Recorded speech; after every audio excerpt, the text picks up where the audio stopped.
Hi, everybody. Welcome to this chat with Dr. Jamie Lye, my colleague who's in charge of nutrition at NYSI.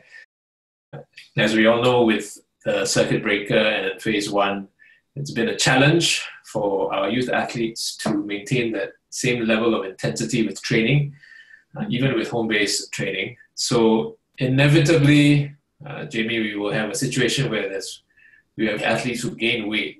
So what are your thoughts on weight gain during this circuit breaker period? I think we are dealing with youth athletes, so there can be a few reasons behind weight gain. I think the common assumption is we gain weight because we're either eating more or training less. Okay, but there's another reason as to why athletes may be gaining weight during this period of time, and I think that's related to their growth and maturation. Okay, so if you're an athlete, you notice that they're gaining weight, right? I think a good thing to do perhaps is just to start by asking them how much they have gained. And if they have gained about 1 kilo in about 2 months, I think that's quite acceptable. Okay. And it may be related to growth. And that's the reason why I say it's acceptable. Yeah. So if an athlete gained 1 kilo in about 2 months, I think the next question or the next thing we should look out for is whether the athlete has gained in height. Okay, because I do have an athlete who has gained about 1 kilo in these 2 months. What happened to her as well is she has gained 2 centimeters in height. So it means that she's entering a stage of a growth spur or something known as a peak height velocity. So there's a high chance that she is in this stage, okay? And that's the reason of why she has gained weight. So if you notice that athlete gained about 1 kilo in 2 months, I think it's safe to just leave it for now. It's not something that requires an intervention at this stage. Yeah, I think another thing that we always are a bit concerned about when it comes to growth and maturation is that during this point in time, it's not really ideal to cut back on calories or to go into a state of weight loss. Okay, so other ways other than checking for height is to ask if it's convenient, okay, whether or not your female athlete has started menses.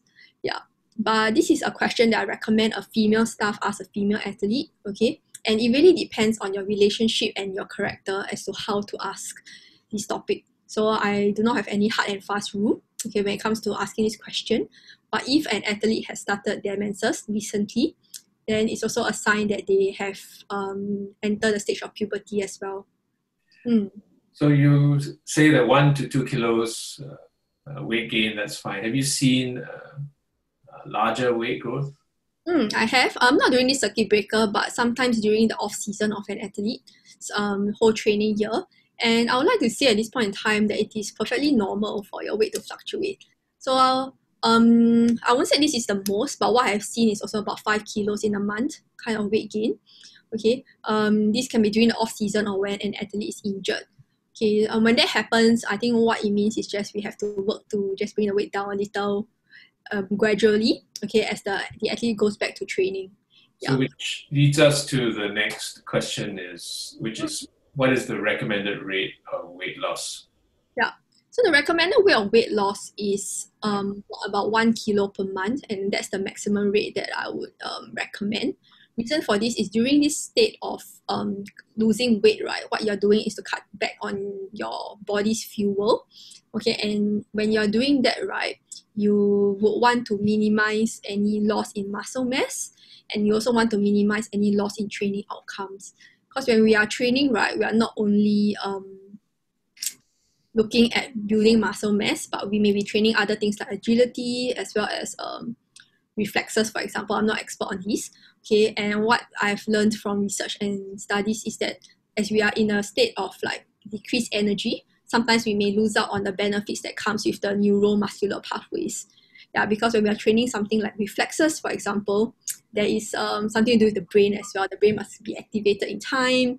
Okay, there are a lot of pathways that happens behind the scenes that we do not know.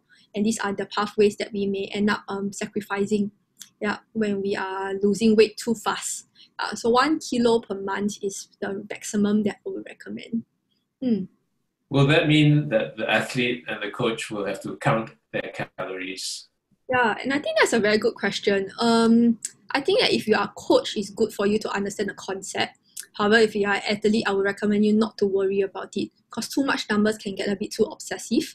And I think as a youth athlete, it's very important, or even as an athlete in general, it's very important for you to enjoy food. Yeah, because food is something that we like to eat with friends, right? Yes. Yeah, I think there's a very, very important social element to it. So it's good to not see food as just a number. Yeah. So in terms of losing about 1 kilo of weight, I think the recommended amount of calories that we're looking at cutting back. So once again, this is more for the coaches to know, but if you're an athlete, you don't have to focus on it. It's about 100 to 250 calories. So if you're wondering why is there a range, okay, it's because I think what I generally like to encourage is not an all or nothing approach. So if you're already cutting back a little, okay, it's better than nothing. And if you stick to it for a decent period of time, your weight is definitely bound to come down. So don't have to worry about it too much.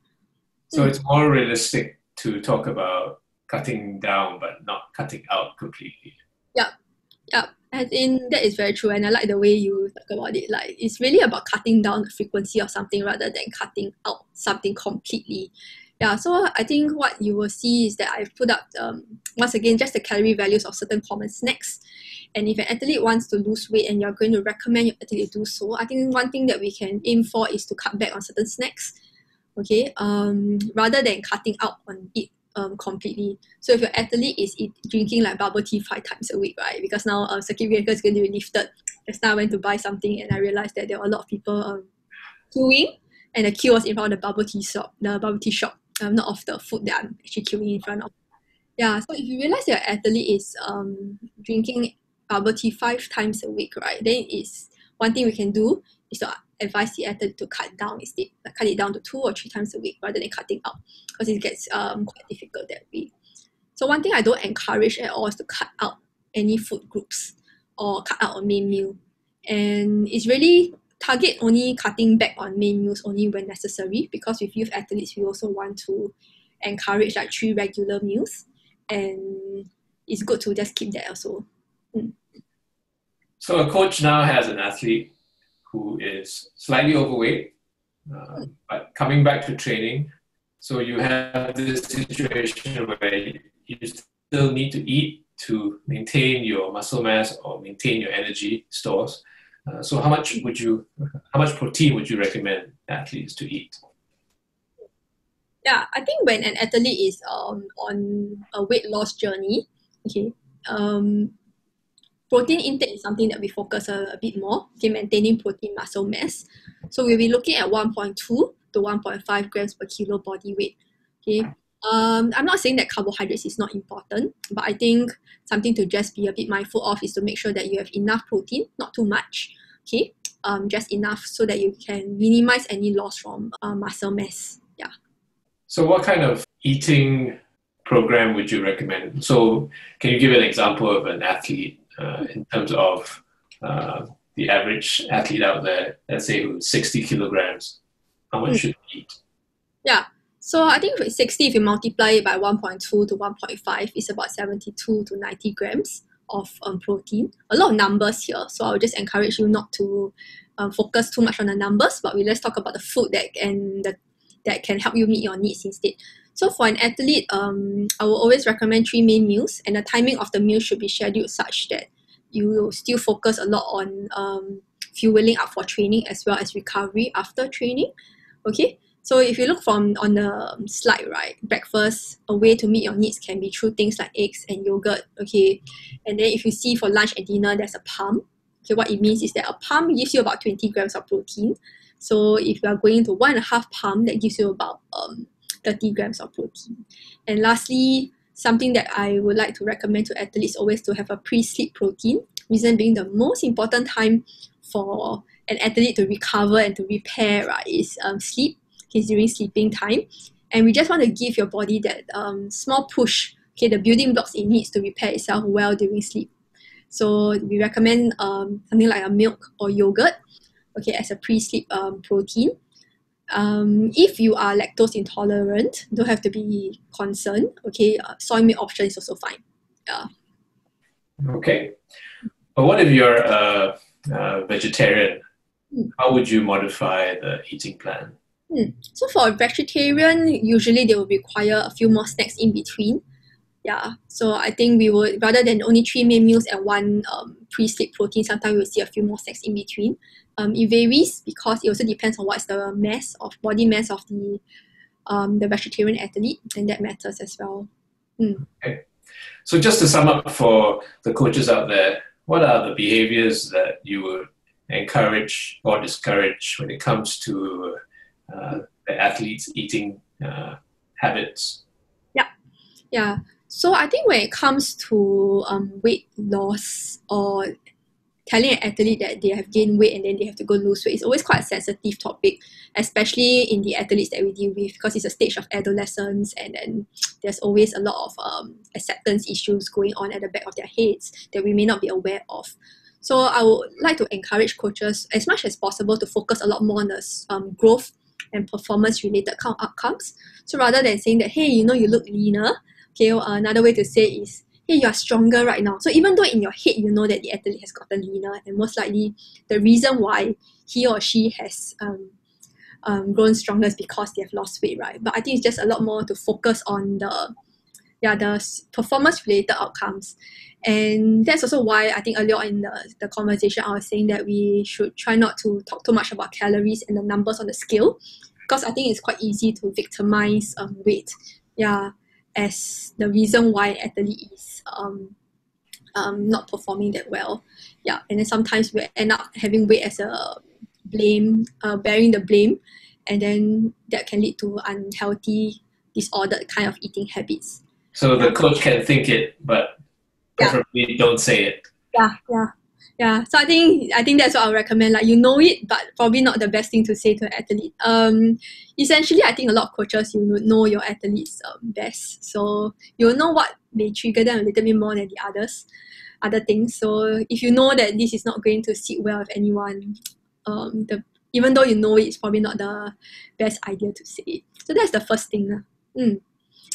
I guess the second thing, if I were to think about last points, is I really encourage having regular meals. So I think one thing that you rightfully mentioned is to cut down and not cut out. So having 3 regular meals, making sure you're fueling up for training and recovering well after training is still very important. Okay, I don't encourage cutting out completely of any food groups or going on a crash diet. And I think one thing that's trending on social media right now is all the Kpop diet influencer. So I think one thing a lot of you may know that has been trending is a Chloe thing. Okay, Explain that diet in case the listeners don't understand what you're referring to. Yeah, I think Kpop, if you follow Kpop, I think the most recent one is Super Junior Yesung. Okay, he reports that he only has dinner 5 times in a year. So that is not something I'll encourage an athlete to go on. So I think in the K-pop industry, they're quite infamous for very extreme, unhealthy methods. Okay, you would have read about some K-pop artists like not advising their fans to go on any kind of diet regime that they go on because they know it's very unhealthy. And I think that's the best advice a K-pop artist can share. So I also like the point that you raised that meals are a social element as well. I think, and that is a very important thing to remember. I think the example I like to talk about, although it may not be the best one, is about bubble tea, right? When they announced that the bubble tea shops are going to be closed during circuit breaker, at 9 p.m., what we saw is long queues from 9 p.m. until 10 p.m. at the bubble tea shop. Is going to close the next day. So there's that social and emotional element to it, because none of us really need bubble tea to survive. But we need to fulfill like the emotional need. And I think that is probably what food is, especially in a culture like Singapore, whereby actually a lot of us like to eat, right? Lunchtime we are thinking of what to eat for dinner, and dinner we are thinking what to eat for next day breakfast. It's quite a normal thing. Like for me now, also thinking, what do I eat for next meal? Okay, Jamie, thank you very much for bringing us through quickly about what coaches can think about and focus on as their athletes return to training. So thank you all for joining us, and we'll see you next time. Thank you. Bye.